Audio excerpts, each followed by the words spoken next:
I remember when I was young, reading about it in the newspapers. When I came home from school, um, my mother and Stuart had said to me, basically, hold on, where's Stein? There's Stein. They'd said to me that they'd seen a UFO flying over our house, and it was flying towards Cape Town, and it was out in the open. It was a big disc. Next day, the newspapers, front page. There had been 1,600 calls by residents all the way down the suburbs saying, what the hell is this? Calling the police, calling the authorities, saying, what the hell is this thing flying over our house? And this huge thing slowly flew over all the suburbs towards Cape Town and just flew over the city like it was a casual thing, witnessed by thousands and thousands of people, to the point where like almost 2,000 people actually phoned someone to talk about it. And like 1 out of 10 people will normally phone. The other 9 people probably won't bother. So we're talking probably about seen by at least 20,000 people. One UFO sighting, 20,000 witnesses. It's a big deal. So obviously it was in the newspapers. The next day, everybody at school's talking about it. I'm like, oh, this is what my mother and Stuart was talking about. They saw this thing. And other people had also told me that they'd seen this thing flying over their house. So it was like witnessed by a lot of people openly.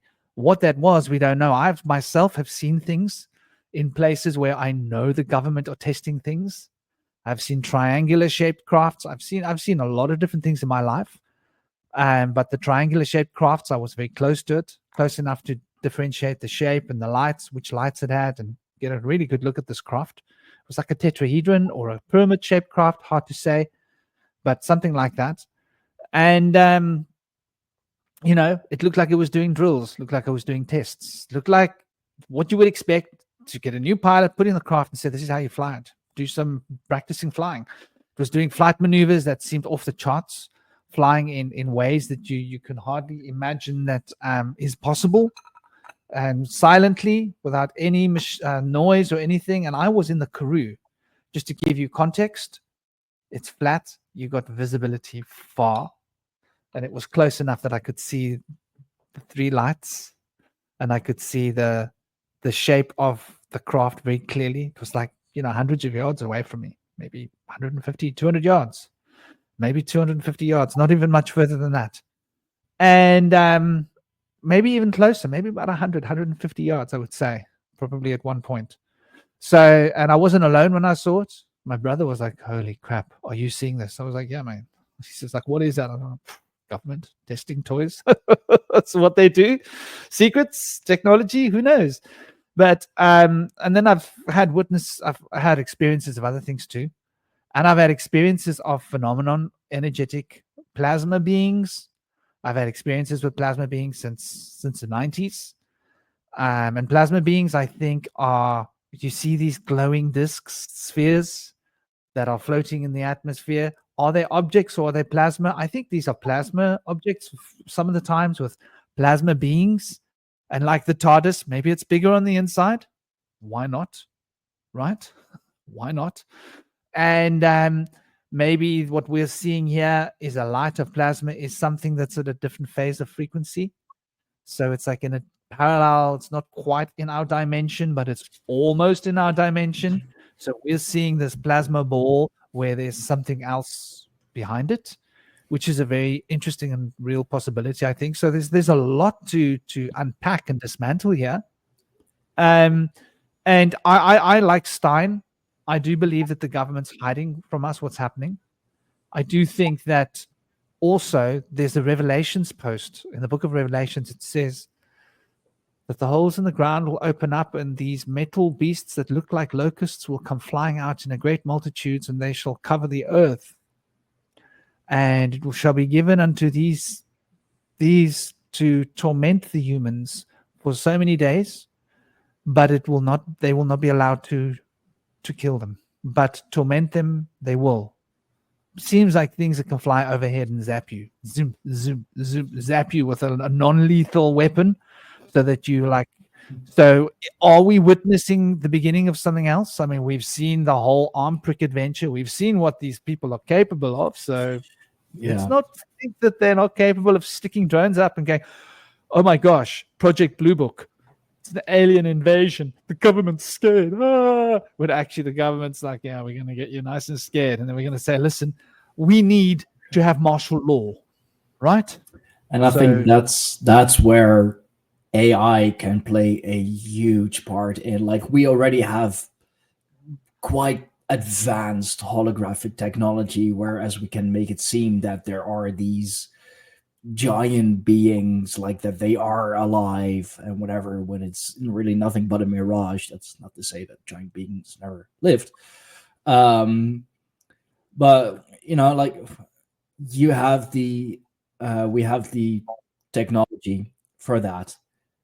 Combine that with AI to have them speak, have them do things, or like control it by AI, so that it really seems like no human hand is you know behind it. Have it be an algorithm, have it be AI, have it be whatever, and people will get scared shitless. I mean, if it looks like a fucking 100 foot or 30-meter high being comes, stomping towards you and is, shouting and whatever, like, I mean, I get fucking scared. And I know this stuff is possible. But it's like, but that's going to, um it's like a primal fear, and that's really how you control people. The primal fear, the lizard brain, if you will, um the non-rational part, the non-rational thinking. So yeah, I believe a lot is possible, and maybe that will be Project Blue Book, Project Blue Beam, whatever it's called, a a mix of holographic technology, AI, and I mean, how are you going to make people believe it? They won't believe it if it just happens outright. You got to prepare them for it. So start them off with drones and UAPs, and possible alien sightings, and then slowly but surely, ramp it up, make it bigger, make it worse, and then when people are nice and scared, you can just throw that onto them.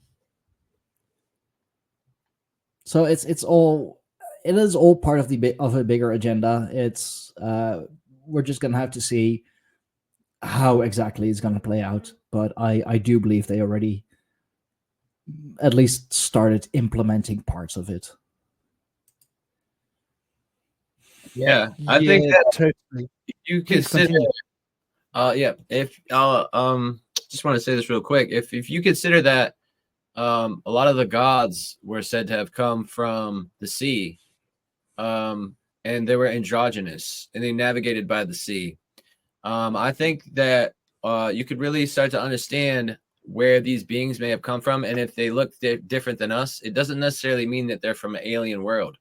I feel like if the missing link that created us as a slave race had elongated skulls, which we have tons of evidence of, we have those skulls. We have evidence of the bodies and the skulls of other skulls that were not documented with photograph, but were painted and put into newspapers in the 1800s of giant skulls.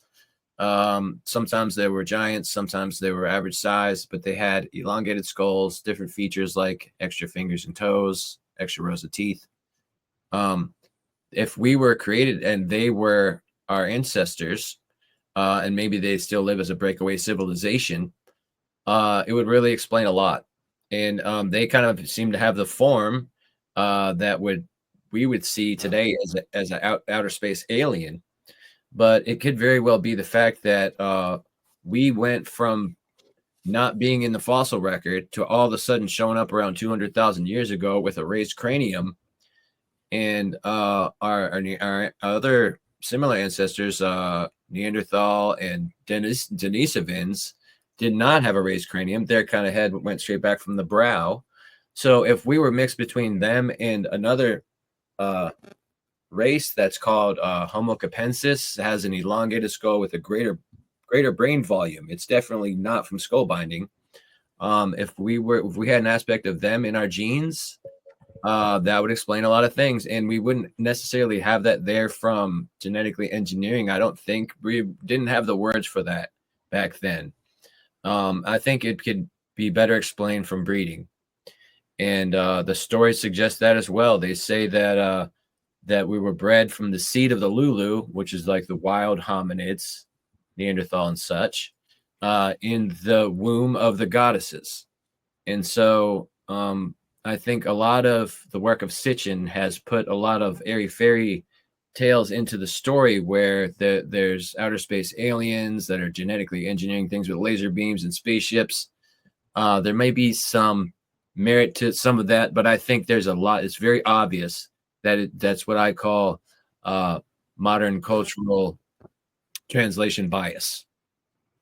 And in the private chat, Firefay makes a good point. She's muted at the moment because there's a puppy who is whining and complaining. But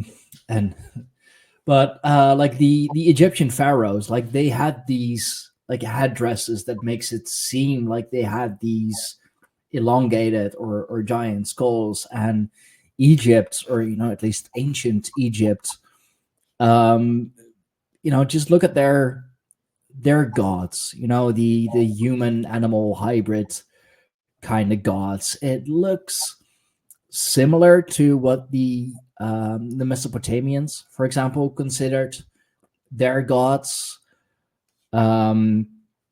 Genetic engineering, maybe their gods were a product of like literal genetic engineering between animals and mankind, or some form of ancient mankind.